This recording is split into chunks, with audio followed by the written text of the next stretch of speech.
విజయనగరం జిల్లా బొబ్బిలిలో హిందూ సమ్మేళనం నిర్వహించారు. భారతదేశానికి ఆధ్యాత్మిక సాంస్కృతిక బలాన్ని అందించిన హిందూ ధర్మం, హిందూ సంస్కృతి పరిరక్షణే లక్ష్యంగా ఈ సమ్మేళనం ఏర్పాటు చేస్తున్నామని పేర్కొన్నారు.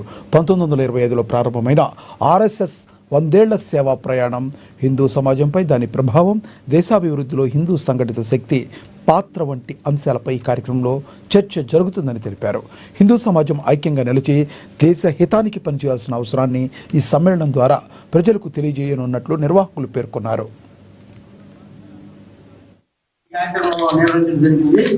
అయితే హిందువుల మీద చాలా చాలా అనేకమైన ఘోరాలు జరుగుతున్నాయి. మీరు చూసి ఉంటారు, వాట్సాప్లో కానీ ఫేస్బుక్లో కానీ చూస్తున్నాం. అలాగని మనం ఎవరి మీద కూడా హిందూ అన్నప్పుడు ఎక్కడ ప్రతి ఒక్కరు కూడా మన బంధు మనిషి ధ్యానిస్తుంటాడు. అంటే ఇతర మతాలను కూడా మనం ఐక్యమత్యం చేసుకుంటున్నాం, కానీ వాళ్ళకి ఆ విధంగా లేదు. ప్రతి ఒక్క ఇంటికి గడపకు కూడాను మన హిందూ సంస్కృతి మన ఏంటి అనగా ఉద్దేశం గురించి తెలుసుకోవడం కోసం ఈ కార్యక్రమం నిర్వహించడం. అలాగే ఈ కార్యక్రమంలో బొబ్బిలి చుట్టుపక్కల 15 గ్రామాలు కూడా ప్రతి ఒక్కరు కూడా ప్రెస్ సోదరుల ద్వారా ఈ కార్యక్రమాన్ని అందరికీ చేరాలని అనుకుంటున్నాం.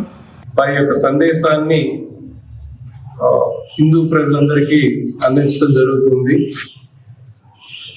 హిందూ సమాజం మనం భారతదేశంలో కులాలు అనేటువంటివి ఎవరి ఇంటి వరకు వారిని పరిమితం చేస్తూ భారతీయులందరం హిందువులం, ఈ హిందూ సమాజం పురోగతిలో ఉండి విశ్వగురు స్థానాన్ని అందుకోవాలనేటువంటి సంకల్పంతో ఈ హిందూ సమ్మేళనం